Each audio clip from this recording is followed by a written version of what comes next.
Hi, I'm known on YouTube as Odinrok. On December 14th, 2012, I was driving my daughter home from daycare when a news bulletin about a school shooting in Connecticut came on the radio. As soon as we got home, I made sure my daughter was occupied and then turned on the TV news. I was expecting to see a scene of chaos, of weeping enraged parents, gnashing of teeth, pulling of hair. What I saw instead was first responders lounging around smiling, parents nonchalantly walking calm children to their cars. Over the next few days, the scene only became more bizarre, with conflicting accounts and victims' families seemingly ecstatic and hungry for attention. There were many troubling and suspiciously anomalous characteristics to the event, but what really solidified my gut feeling that something was obscenely wrong with the situation was the blatant cover-up and official concealment of evidence, to the point we are left to ask if there is any evidence this event took place whatsoever. We can postulate this cover-up began more than a year before the event, when raised Bill 1054, an act concerning the disclosure of pediatric autopsy reports, was introduced in the Connecticut legislature. Initially opposed by Chief Medical Examiner Wayne Carver as redundant, he later inexplicably did an about-face and supported the bill, which would end up being passed in October 2011, effectively concealing all pediatric autopsy reports from public examination. Why do this? Was this ever a problem? Fast forward to the weekend of the event. Debbie Aurelia, Newtown Town Clerk, effectively breaks the law by refusing requests from the Associated Press, the New York Post, the Hartford Courant, and other media for copies of the death certificates of the victims. Miss Aurelia, the subject of 2 ethics hearings in 2010, and the future wife of Sandy Hook Fire Chief Bill Halstead, soon went so far as to craft legislation with state representatives Belinsky, Hovey, and McKinney to restrict all death records and marriage records for perpetuity across the state of Connecticut. What else are we talking about? Are we still talking about death certificates, which have been available for hundreds of years? I believe the bill covers 4 key elements. Crime scene photos are our top priority for us, without a doubt, and that is for the adults as well as the children. The 911 tapes, because hearing can be just as bad as seeing. There is also questions over the death certificates, which have some private information on them, and also statements, which we would like to be redacted. FOIA reps and professional genealogists were vehemently opposed, along with the press, and editorials were run against it in papers as nationally prominent as the New York Times. As public suspicion intensified, the cover-up went into full swing as the original bill was amended to include public release of 9/11 calls, any photographs, and even witness statements. The alleged victims' families were even brought to the Capitol to lobby for the bill, going so far as to stand on the floor of the legislature on the last night of deliberation. They continually stressed the non-release of photos of dead children, even though no request had been made and the release of such photos had been unheard of. Supporters went so far as to bring race into the debate by enlisting the Black and Puerto Rican caucus to push for the bill to cover all homicides in Connecticut, thereby making all homicide records inaccessible to FOIA requests. Parents also continually brought up in press conferences that they feared the use of such material by conspiracy theorists and internet bloggers. The bill, which had been drafted in secret behind closed doors and without the usual opportunity for public comment, passed at 2 a.m. on the last night of legislature before adjournment. It left the release of 911 calls up for debate, but the release of all other records for all homicides in Connecticut would be left up to the discretion of the families. The bill passed unanimously with only 2 no votes and was signed by Governor Malloy on June 5, 2013. Outrage over the bill from the Freedom of Information advocates led to the formation of the Victims' Privacy and Public's Right to Know Task Force. The 17-member task force was weighed heavily in favor of privacy, with only 2 representatives on the side of the freedom of information, and they were repeatedly berated in almost every meeting for their perceived insensitivity to the victims' families. Over 6 months, the panel heard from members of the press, law enforcement, and the victims' families who repeatedly claimed their rights were being violated by those seeking evidence of a crime there was still no substantial proof of even having occurred.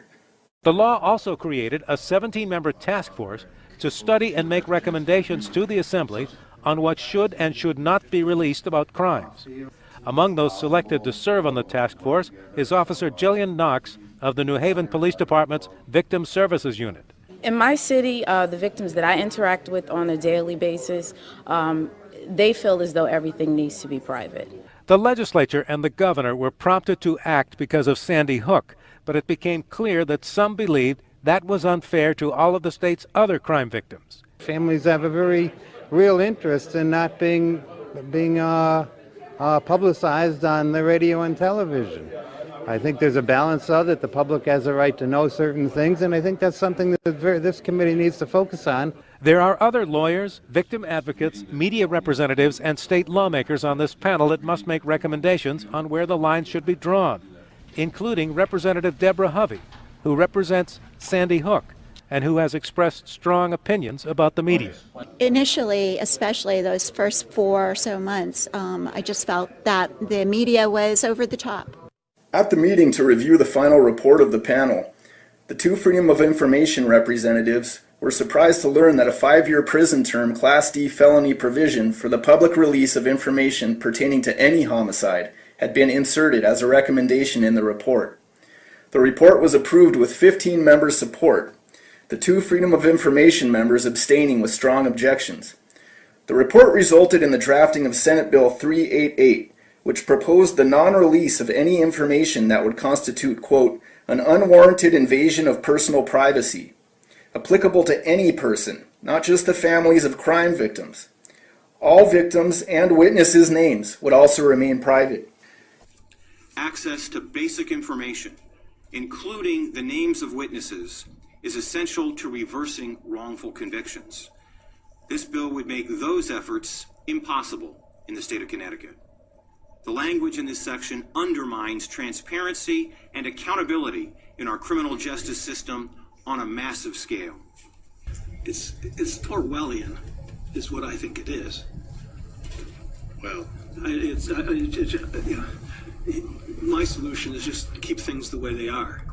You want to leave 13311? I want to keep public records public, because it's not just murder, it's not just homicides that is issued, it's all public records.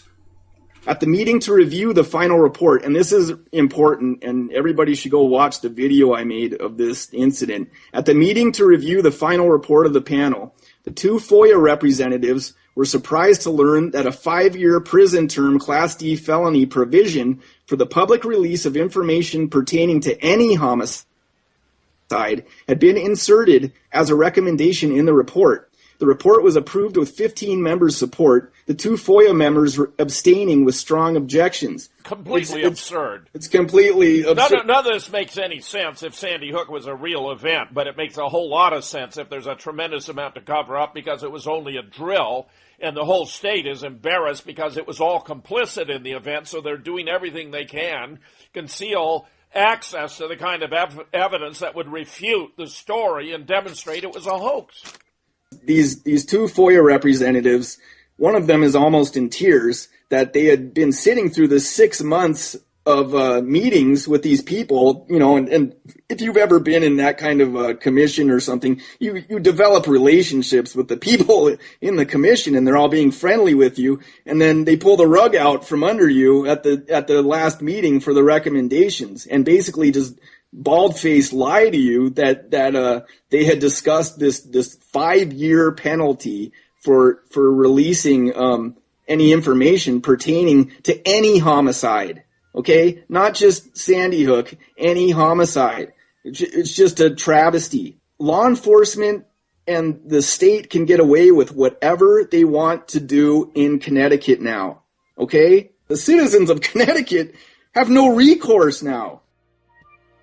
In effect, the bill left it to law enforcement to decide what information it would release. The implications are horrendous. Those considered wrongly convicted would have no access to information for appeal, and the decision to release information pertaining to corruption and a wide array of abuse by law enforcement would be left up to that same law enforcement agency. The legislature ended up in deadlock on the amended privacy bill, which means the original draconian limits on release of information still stand. At this point in time, the citizens of Connecticut have no access to records on any homicide, effectively leaving it up to law enforcement what information will be released. In addition to this, Peter Lanza has refused to provide any information on Adam Lanza's mental health. This did not stop him from giving an interview to The New Yorker. When child rights organization Able Child petitioned to have the information released on what medications Lanza was on, they were told by the Deputy Attorney General it would not be released because it may stop the mentally ill from taking their medication. Add to this the massively redacted official report. The reluctance to release information every step of the way can only be seen as a blatant cover-up. Why not release Lanza's medical records? For that matter, why not release any evidence at all of Lanza's presence in the school that day? It may surprise the general public that there has been no evidence presented of a causal nexus between Lanza and the alleged crime. Surely the release of this information would end most of the speculation by concerned members of the public who have been deemed hoaxers, by those who should have nothing to hide. Aren't the alleged parents of these children interested in this information? Would it not help us to prevent an event like this in the future if we knew Lanza's mental state leading up to that day?